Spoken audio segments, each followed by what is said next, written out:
బసవేశ్వరుడి 892వ జయంతి ఉత్సవ కార్యక్రమాన్ని ఏర్పాటు చేసిన కార్యక్రమ అధ్యక్షులు జహీరాబాద్ పార్లమెంట్ సభ్యులు మిత్రులు సురేష్ షట్కర్ గారు, వీరశైవ లింగాయత్ సమాజం నుంచి వచ్చిన వివిధ పెద్దలు, ఈ కార్యక్రమంలో నాతో పాటు ముఖ్య అతిథులుగా పాల్గొన్న తెలంగాణ ఉప ముఖ్యమంత్రి వర్యులు మిత్రులు బట్టి విక్రమార్క గారు, మంత్రివర్గ సహచరులు పొన్నం ప్రభాకర్ గారు, మాజీ పార్లమెంట్ సభ్యులు మంత్రివర్యులు, అదేవిధంగా కాంగ్రెస్ పార్టీ అధ్యక్షులు వి హనుమంతరావు గారు, మాజీ మంత్రివర్యులు షబ్బీర్ అలీ గారు, మిత్రులు వేం నరేందర్ రెడ్డి గారు, హరకర వేణుగోపాలరావు గారు, ఇక్కడికి విచ్చేసిన వీరశైవ లింగాయత్ సోదరులందరికీ కూడా బసవన్న జయంతి ఉత్సవ శుభాకాంక్షలు.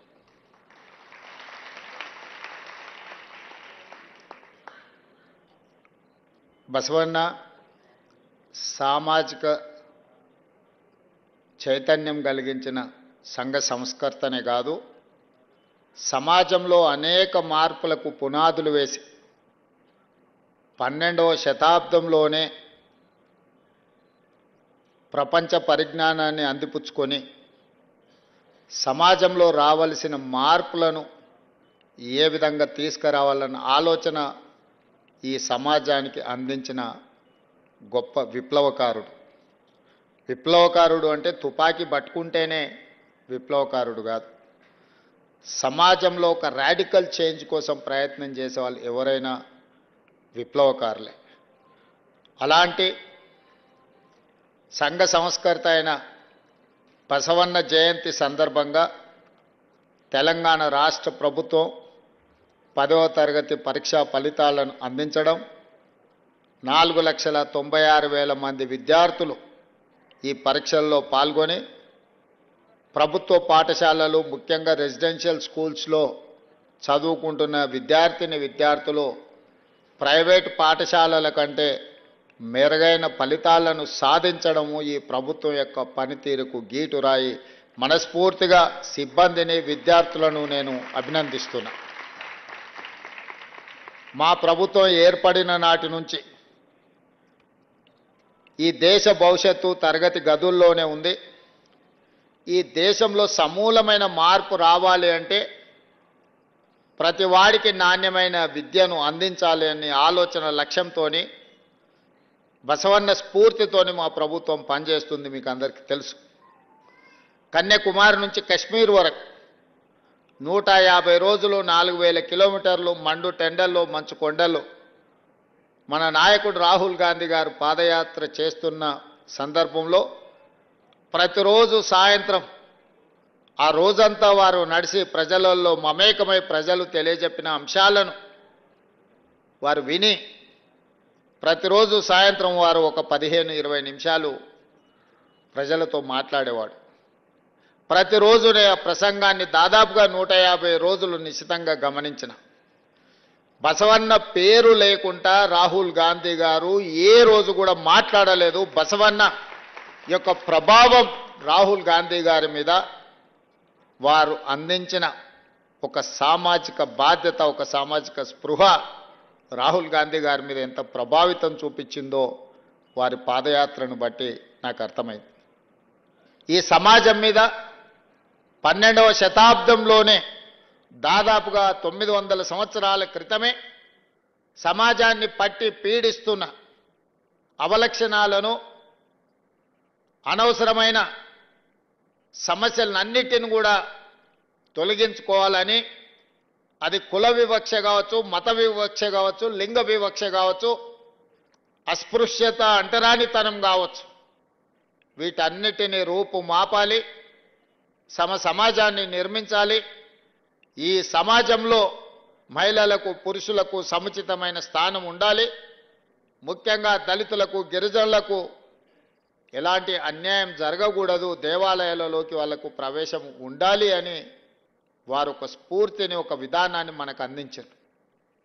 సమాజంలో ఉన్న సమస్యల్ని చర్చించడానికి పెద్దలు చెప్పినట్టుగా అనుభవ మఠాలను ఏర్పాటు చేసి అక్కడ స్థానికంగా ఉండే అంశాలను ప్రస్తావించి వాటిని పరిష్కరించడానికి బసవేశ్వరుడు ప్రయత్నం చేశారు.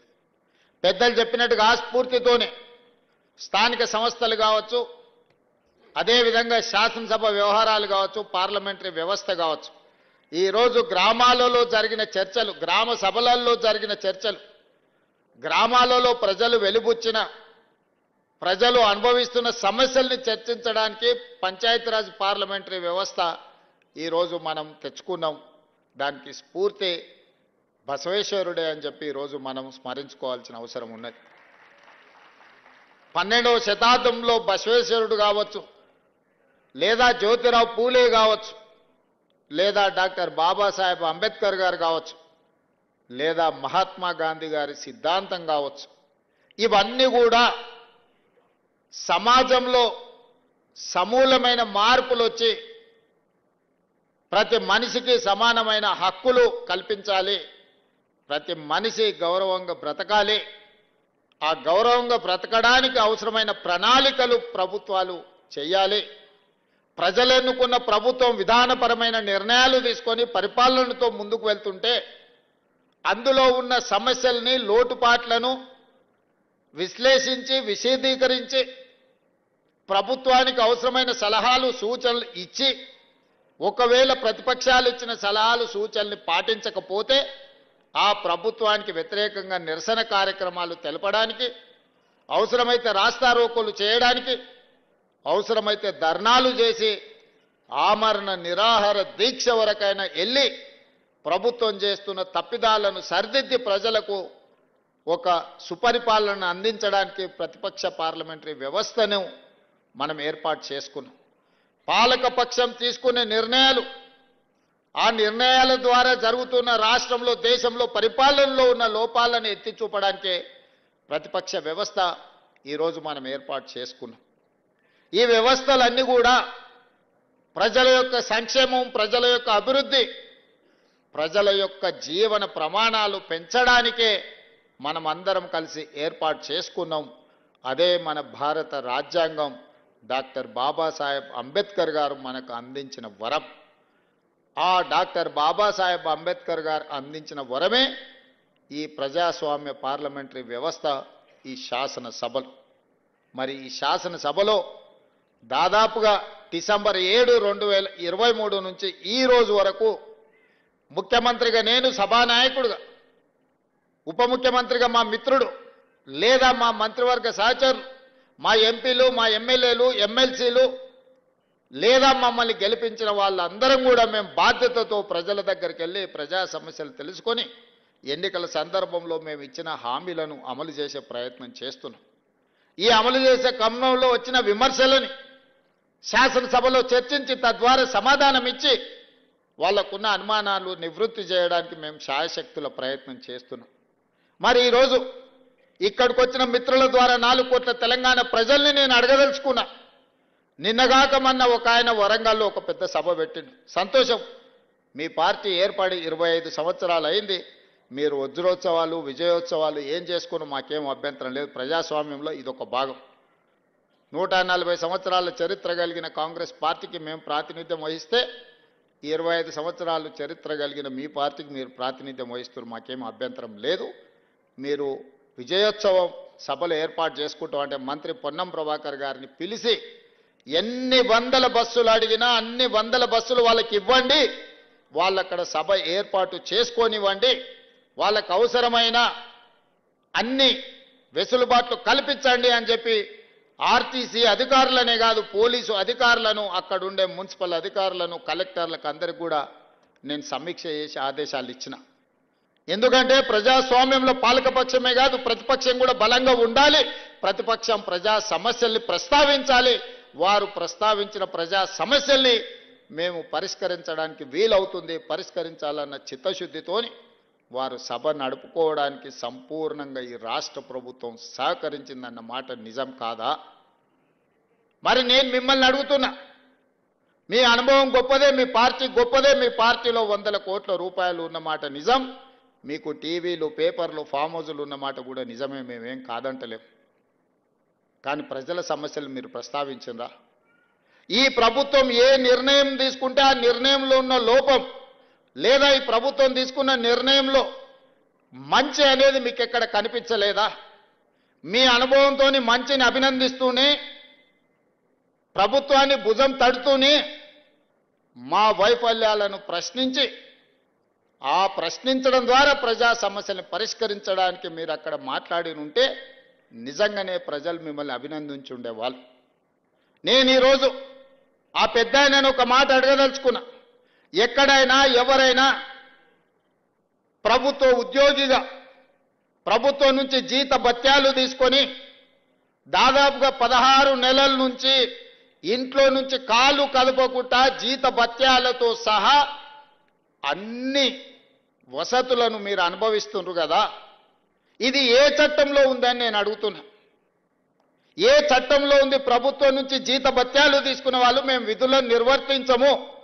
బసవేశ్వరుడే చెప్పిండు కదా, కష్టపడాలి, కష్టమే ఫలితాలను ఇస్తుంది, మనిషి అనేవాడు ప్రజల కోసం శ్రమించాలి అని. మరి మీరెందుకు ప్రతిపక్ష నాయకుడిగా హోదా తీసుకున్నారు? ఇప్పటి వరకు 65 లక్షల రూపాయల జీతం తీసుకున్నారు, బంగ్లా తీసుకున్నారు, కారు తీసుకున్నారు, వసతులు తీసుకున్నారు. పోలీసుల పహారా మీకు కల్పించడం ప్రధాన ప్రతిపక్ష నాయకుడిగా, మాజీ ముఖ్యమంత్రిగా అన్ని వసతులను అనుభవించకుండా ప్రతిపక్ష నాయకుడు పాత్ర పోషించకుండా మీరు ఫామ్ హౌజులో ఎందుకు పడుకుంటున్నారని 4 కోట్ల తెలంగాణ ప్రజలు అడుగుతున్నారు. సమాధానం చెప్పాల్సిన బాధ్యత మీకు లేదా? ఆయన అంటాడు నేను రాను అసెంబ్లీలకు, మా పిల్లల్ని పంపించినా అంటాడు. నేను ఆయన్ని అడుగుతున్నా, పిల్లల్ని పంపించడానికైతే మీరెందుకు ప్రతిపక్ష నాయకుడిగా ఉండాలి? మీరెందుకు పార్టీ అధ్యక్షుడిగా ఉండాలి? మీరెవరు సభకు రాని ప్రతిపక్ష నాయకుడు మమ్మల్ని ప్రశ్నించే నైతిక హక్కు మీకున్నదా? మీ నైతిక హక్కు లేనప్పుడు మీకు మమ్మల్ని ప్రశ్నించే అధికారం ఎవరిచ్చిండ్రు అని నేను అడుగుతున్నా. ఈరోజు నేను వారిని సూటిగా అడుగుతున్నా, అధికారం ఉంటేనే ఆదాయం వస్తేనే మీరు పనిచేస్తారా? అడ్డగోలుగా కొల్లగొడితేనే మీ అధికారం ఉన్నట్లనా? మీకు ప్రజలు కష్టాలలో ఒకవేళ ఉంటే ప్రజల దగ్గరికి ఎందుకు వెళ్తలేరు? మా దగ్గరికి రాలే, అసెంబ్లీకి రాలేదు, మమ్మల్ని ప్రశ్నించడానికి మా కళ్ళల్లో చూడడానికి నీకు ఏదైనా భయం ఉంటే మరి నిన్ను ప్రతిపక్ష హోదా ఇచ్చిన ప్రజల దగ్గరికి మీరు ఎందుకు వెళ్తలేరని నేను వారిని అడుగుతున్నా. ఫామ్ హౌజ్లో పడుకొని మీరు ఏం సందేశాన్ని ఇవ్వదలుచుకున్నారు రాబోయే తరాలకని నేను అడుగుతున్నా. అధికారం ఉంటేనే చెలాయిస్తాం, లేకపోతే ఫామ్ హౌజ్లోనే మేము ఉండిపోతాం, ప్రజలు ఎక్కడికి పోయినా సరే గాలికి వదిలేస్తామని సందేశాన్ని ఇవ్వదలుచుకున్నారా మీరు ప్రతిపక్ష నాయకుడుగా నేను అడుగుతున్నా. నేను అడుగుతున్నా మిమ్మల్ని, మేము చేసిన పథకాలన్నీ ఆగిపోయినాయని. ఏ పథకం ఆగిపోయిందని నేను అడుగుతున్నా. రైతు బంధు ఆగిపోయిందా? షాదీ ముబారక్ ఆగిపోయిందా? కళ్యాణ లక్ష్మి ఆగిపోయిందా? ఫీజు రియంబర్స్మెంట్ ఆగిపోయిందా? ఆరోగ్యశ్రీ ఆగిపోయిందా? ఉచిత కరెంట్ ఆగిపోయిందా? ఈ రాష్ట్రంలో ప్రజా పాలన ఎక్కడైనా ఆగిందా అని నేను అడుగుతున్నా. ఇవే కాదు, సన్న బియ్యం ఇచ్చినాం, పేదవాళ్ళ ఇళ్లకు 200 యూనిట్లు ఉచిత కరెంట్ ఇచ్చినాం, 500 రూపాయలకు సిలిండర్ ఇచ్చినాం, 60,000 ప్రభుత్వ ఉద్యోగాలు ఇచ్చినాము, 2.5 లక్షల కోట్ల రూపాయల పెట్టుబడులు తీసుకొచ్చినాం, ప్రైవేట్లో 1,00,000 ఉద్యోగాలు ఇప్పించినాం. ఈరోజు హైదరాబాదు నగరాన్ని విస్తరించడానికి అవసరమైన అభివృద్ధి కార్యక్రమాలను చేపడుతున్నాం. మా ఆడబిడ్డలకు ఆర్టీసీ బస్సులో ఉచితంగా ప్రయాణం రాష్ట్రంలో నలుమూలల అమ్మగారింటికి వెళ్ళినా అమ్మవారిని దర్శించుకోవాలన్నా అనా పైసా ఖర్చు లేకుండా ఇవాళ మా ఆడబిడ్డలు ధైర్యంగా ఆర్టీసీ బస్సు ఎక్కగలుగుతుండ్రు అని అంటే 5,000 కోట్ల రూపాయలు రాష్ట్ర ప్రభుత్వం, మంత్రివర్యులు ఇక్కడనే ఉన్నారు, పొన్నం ప్రభాకర్ గారు, బట్టి విక్రమార్క గారు, ఆయన డబ్బులు ఇచ్చిండు, ఈయన డబ్బులు తీసుకున్నాడు. 5,000 కోట్ల రూపాయలు 15 నెలల కార్పొరేషన్ మేము చెల్లించినాం. ఇవన్నీ మీకు ఎక్కడ కనిపిస్తలేవా? కనిపించకపోయే అవకాశం ఉంది. ఎందుకంటే మీరు సభకే రారు కదా, మీరు సమస్యల గురించి తెలుసుకోరు కదా, సంక్షేమం గురించి మీకు అర్థమే కాదు కదా, మీకు తెలియకపోవడానికి అవకాశం తెలుసుకోవడానికి అవకాశం లేదనేది నేను సంపూర్ణంగా నమ్ముతున్నా. మీరు ఏ మత్తులో జోగుతున్నారో అది మీకే తెలవాలి, నేను అనదలుచుకోలేదు. మరి ఏ బాధ్యత లేని మీరు మమ్మల్ని కడుపు నిండా విషం పెట్టుకొని విద్వేషపూరితమైన ప్రసంగం చేయడం ద్వారా ప్రజల మధ్యలో చిచ్చు పెట్టాలనే ప్రయత్నం ఈ తెలంగాణ రాష్ట్రానికి మంచిదా అని నేను అడుగుతున్నా. ఏ చిన్న కార్యక్రమం ఉన్న ముఖ్యమంత్రిగా నేను రావడం లేదా? ఇదే రవీంద్ర భారతిలో ఈ సంవత్సరం క్యాలెండర్ తీయండి, ఎన్ని కార్యక్రమాలలో నేను వచ్చి మిమ్మల్ని అందరినీ కలిసిన. ప్రతిరోజు ఎక్కడికి వెళ్ళిన అత్యంత సామాన్యులను కూడా కలిసి ఎవరు పిలిచినా రేవంత్ అన్న అంటే ఏంది అని వెనక్కి తిరిగిపోయి కలిసి మాట్లాడి వాళ్ళ సమస్యలు తెలుసుకొని పరిష్కరించే ప్రయత్నం చేస్తున్నా కదా. తీయండి, 94 నుంచి 2004 వరకు 10 సంవత్సరాలు తెలుగుదేశం అధికారంలో ఉంది. 2004 నుంచి 2014 వరకు కాంగ్రెస్ పార్టీ రాజశేఖర్ రెడ్డి గారు అధికారంలో ఉన్నారు. 2004 నుంచి దాదాపుగా 2024 వరకు 10 సంవత్సరాలు చంద్రశేఖరరావు అధికారంలో ఉన్నాడు. 2024 నుంచి మేము అధికారంలోకి వచ్చిన ఈ రోజు చెప్తున్న మిత్రుల ద్వారా ఫామ్ హౌస్లో ఉన్న పెద్ద ఆయన చెప్తున్న 10 సంవత్సరాలు మేమే పరిపాలన చేస్తాం. 10 సంవత్సరాలు నువ్వు ఫామ్ హౌస్లో ఉంటావు, ఆ తర్వాత శాశ్వతంగా అక్కడనే నీ చరిత్ర సమాధి అయిపోతుంది అని చెప్పి నేను స్పష్టంగా చెప్పదలుచుకున్నా. ప్రజలు విజ్ఞులు, ప్రజలకు పరిపాలన తెలుసు. ప్రజలు ఎవరు ఏం చేస్తున్నారో, ఎవరు ఏం మాట్లాడుతున్నారో, ఎవరి ఆలోచన ఎట్లుందో ప్రజలు తెలియనంత అమాయకులా. కొట్లాడి తెచ్చుకున్న తెలంగాణ కోతుల గుంపు కప్పజెప్పినట్టయింది మొదటి 10 సంవత్సరాలు. తాను జడ్డ కోతి వనమల్ల జడిచే అని నీ కుటుంబం మొత్తం కలిసి ఈ తెలంగాణ మీద పడి దోసుక తిన్న మాట వాస్తవం కాదా? అందుకే ఈరోజు సూటిగా వారికి విజ్ఞప్తి చేస్తున్నా. కాళేశ్వరం మీద చర్చ చేద్దామా? ఉచిత బస్సు ఆడబిడ్డలకు ఇచ్చిన దాని మీద చర్చ చేద్దామా? రైతు రుణమాఫీ మీద చర్చ చేద్దామా? రైతు బంధు మీద చర్చ చేద్దామా? తెలంగాణ ఉద్యమంలో చురుకైన పాత్ర పోషించిన విద్యార్థులు, ఉద్యమకారులు, నిరుద్యోగ యువకుల గురించి మేము ఇచ్చిన 60,000 ఉద్యోగాల మీద శాసనసభలో చర్చ చేద్దామా? లేదా 30 సంవత్సరాల నుంచి ఎంతో మంది ప్రాణాలు వదులుకొని సాధించుకోవాలనుకున్న ఎస్సీ వర్గీకరణ మీద చర్చ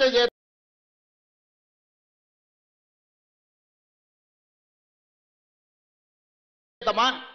100 సంవత్సరాలు దేని మీద చర్చ చేద్దాం? చంద్రశేఖరరావు గారు మీరు చెప్పండి అని నేను అడుగుతున్నా. నేను సిద్ధంగా ఉన్నా. ప్రతిపక్ష నాయకుడిగా మీరు సూచన చేయండి. మా నిర్ణయాలలో లోపాలు ఉంటే ఎత్తి చూపండి, సవరించుకోవడానికి మేము సిద్ధంగా ఉన్నాం. కానీ విద్వేషం వెళ్ళగక్కి నీ కోపాన్నంతా మాటల రూపంలో ప్రదర్శించే ప్రయత్నం చేస్తున్నారు. ఆయన కళ్ళకు, ఆయన చూపుకు ఒకవేళ బలమే ఉంటే ఆయన కడుపులో ఉన్న విషంతోనే ఒకవేళ ఎదురుగున్నోళ్ళని మాయం చేసేది ఉంటే ఈ పార్టీకి వేదిక మీద ఉన్న మేము ఎవ్వరం లేకుండా పోయేటోళ్ళం. అంత విషం ఆయన మాటల్లో కళ్ళల్లో కనిపిస్తుంది. ఎందుకే 40 ఏళ్ళు తెలంగాణ ప్రజలు నేను గుండెల్లో పెట్టి చూసుకున్నందుక? కాంగ్రెస్ విలన్ అంటాడు. నాకు నిజంగా ఆశ్చర్యం కలిగింది. కనీసము మాట్లాడే ముందు మనం ఏం మాట్లాడుతున్నాం, మనం మాట్లాడిన తర్వాత ప్రజలు ఏ విధంగా తీసుకుంటారని ఆలోచన చేయాలి కదా. మనకు విచక్షణ ఉంది కదా, ఆలోచన ఉంది కదా. మాట్లాడకంటే ముందు ఏం మాట్లాడాలనో ఆలోచన చేయాలి, మాట్లాడిన తర్వాత ప్రజలేం ఏ విధంగా తీసుకుంటారో కూడా ఆలోచన చేయాలి. మొట్టమొదటి విలన్ తెలంగాణకు విలన్ కాంగ్రెస్ పార్టీ అని ఎంత పెద్ద మాట అది. తెలంగాణ ఇచ్చినందుకు విలన్ అయిందా? మేము తెలంగాణ ఇస్తే 10 ఏళ్ళు నువ్వు తెలంగాణ ముఖ్యమంత్రి అయి దోసుకొని టీవీలు పెట్టుకొని పేపర్లు పెట్టుకొని ఫామ్ హౌజులు కట్టుకొని ఇంటిల్లి పాది పదవులు అనుభవించి కాంగ్రెస్ ఇచ్చిన తెలంగాణలో నువ్వు లబ్ధి పొందినందుకు కాంగ్రెస్ విలన్ అయిందా? అంటే గింటే ప్రజలనాలే కాంగ్రెస్ ఏమన్నా అయ్యా మీరు తెలంగాణ ఇస్తే ఇగో ఆయన గట్ట తయారయ్యిండు, గిట్లాట అచ్చోసిన ఆంబోతులు మా మీద ఎందుకు వదిలిన అని ప్రజలేమన్నా ఆవేదన వెలిపుచ్చారంటే అర్థం ఉంది. కానీ నీకెక్కడిది అర్హత మాట్లాడడానికి? అంటే ఆయన ఆలోచన ఎట్లుందో ఒక్కసారి ఆలోచన చేయండి. ఆగమైందంటుండే, ఏం ఆగమైంది? నీ కుటుంబం ఆగమైందేమో. ఇంకో 10 ఏళ్ళు దోసుకుందాం అనేది మా అర్థాంతరంగా ఆగిపోతే ఆగమవుతుంది ఖచ్చితంగా. ప్రణాళికలు వేసుకొని ఉండొచ్చు కదా. మంది పిల్లలకు ఉద్యోగాలు ఇవ్వలేదు కానీ మీ ఇంట్లో మీ పిల్లల్ని ప్రజలు ఓడగొడితే మళ్ళీ దొడ్డిదారిన తెచ్చి చట్టసభలలో పెట్టలేదా? ప్రజలు చూస్తలేరా? అందుకే కదా మీ ఉద్యోగాల నుంచి తొలగించింది ప్రజలు మిమ్మల్ని. ఇవన్నీ చూసినాక ఓ పెద్ద మనిషిని ఏదో మాట్లాడుతుంటే చెప్పాడు, 100 ఎలుకలు తిన్న పిల్లి తీర్థయాత్రలకు పోయిందంటే నేను మొత్తం మారిపోయినా అని. వరంగల్ సభ గట్లుంది. చేసిన పాపాలన్నీ చేసి వరంగల్ పోయి నేను కడిగేసుకున్నా అని ఆయన అనుకుంటుండు. కడగలేదు, 101 పాపం కూడా అక్కడ చేసి వచ్చిన స్వామి నువ్వు. ఎందుకంటే కాంగ్రెస్ తెలంగాణకు విలన్ అనడం ద్వారా. కానీ ఒక్కటి మాత్రం నాకు అర్థమైంది, నా పేరు తీసుకొని కూడా ధైర్యం రాలే. మొత్తం ప్రసంగం మీరు గమనించండి, ఎక్కడైనా పేరైనా తీసుకున్నాడా? మా కాంగ్రెస్ పార్టీ కార్యకర్తల బలం ఏందో దాన్ని బట్టి అర్థమైంది కదా. అందుకే ఈరోజు బసవన్న స్ఫూర్తిగా ప్రజాస్వామిక విలువలను కాపాడాలి, ప్రజలు మెచ్చే విధంగా పరిపాలనను అందించాలి, ప్రజల కోసం సంక్షేమ పథకాలను అమలు చేయాలి, ప్రజల అభివృద్ధి కోసం ప్రణాళికలు సిద్ధం చేయాలి, రాష్ట్ర ఆదాయం పెంచాలి, పేదలకు పంచాలి అన్న బసవేశ్వరుడి సూచనతోనే ఈ ప్రభుత్వం నడుస్తుంది. ఈ ప్రభుత్వం భవిష్యత్తులో నడుస్తుంది అని నేను చెప్పదలుచుకున్నాను. నేను కాదు, మా నాయకుడు రాహుల్ గాంధీ గారి స్పష్టంగా బసవేశ్వరుడి వచనాలతోని ప్రతి ప్రసంగంలో వారు ప్రస్తావిస్తూనే ఉంటారు. అహ్మదాబాద్లో వారి ప్రసంగం, సిడబ్ల్యూసి ప్రసంగం తీసుకోండి, పార్లమెంట్ ప్రసంగం తీసుకోండి, పాదయాత్ర ప్రసంగాలు తీసుకోండి. అంత గొప్ప స్ఫూర్తినిచ్చిన బసవేశ్వరుడి జయంతి. అదేవిధంగా వీరశైవ లింగాయత్ సోదరులు, నేను ఎమ్మెల్యేగా ఇన్నిసార్లు కొడంగల్లో గెలిచినా అంటే వాళ్ళు సంపూర్ణమైన మద్దతు ఇచ్చినందుకే నేను కొడంగల్ ఎమ్మెల్యేగా ఉన్నా. నా నియోజకవర్గంలో అత్యంత ప్రభావితమైన సమాజం వీరశైవ లింగాయత్ సమాజం. ఈరోజు నేను ఎమ్మెల్యేగా ఉన్నా అంటే పెద్దలు గురునాథ్ రెడ్డి గారు రాలేదు, వారు నాకు సంపూర్ణమైన మద్దతు ఇచ్చినందుకు వారి అనుభవాన్ని దృష్టిలో పెట్టుకొని వారిని పోలీస్ హౌసింగ్ కార్పొరేషన్ చైర్మన్గా ఈరోజు మన ప్రభుత్వం గౌరవించింది. 5 సార్లు ఎమ్మెల్యేగా వారు సేవలు అందించారు. ఎక్కడ కూడా చెడ్డపేరు లేని ఒక పరిపాలన వారు అందించారు.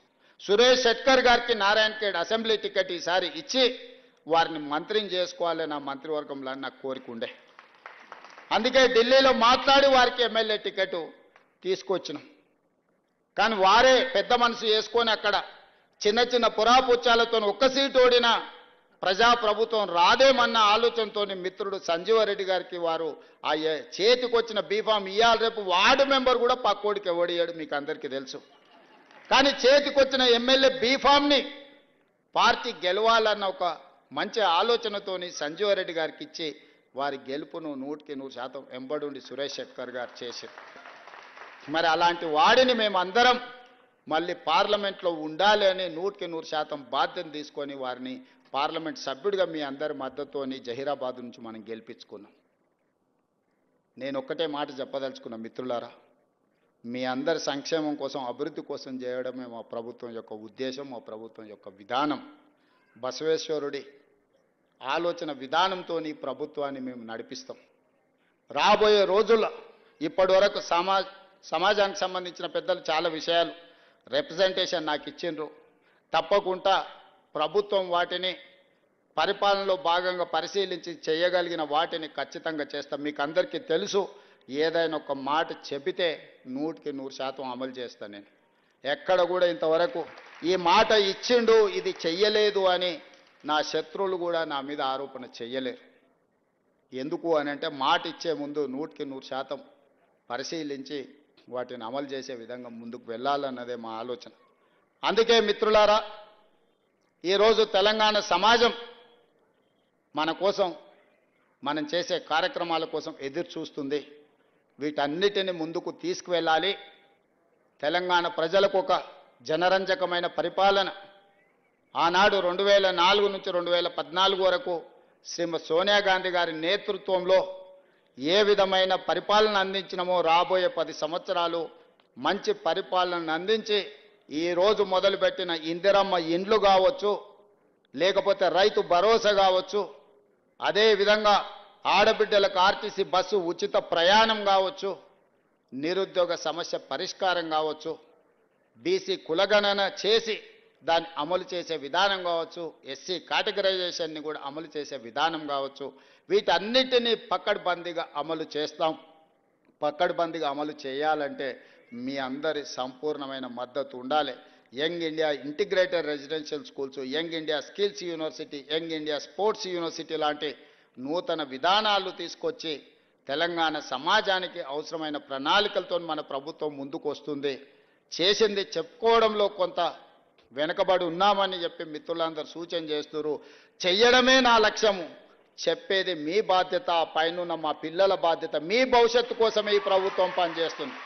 ఈ ప్రభుత్వం మీది, మీరే మా భవిష్యత్తు, మీరే, మీకోసమే ఈనాడు ఈ ప్రభుత్వం పనిచేస్తుంది. అందుకే ఈ వేదిక మీద నుంచి 10వ తరగతి ఫలితాలను విడుదల చేయడం ద్వారా బసవేశ్వరుడు సాక్షిగా మీ తరగతి గదుల్లోనే ఈ రాష్ట్ర దేశ భవిష్యత్తు ఉంది. మీరే మా అంబాసిడర్లుగా మారండి. ఈ ప్రభుత్వం చేస్తున్న మంచి పనులను మీ గ్రామాలలో చెప్పండి. నాయకుల కంటే కూడా స్వచ్ఛమైన మా పిల్లలనే మేము నమ్ముతున్నాం. మా కుటుంబ సభ్యులు మీరే మా వారధులుగా, మా ప్రతినిధులుగా పనిచేయండి.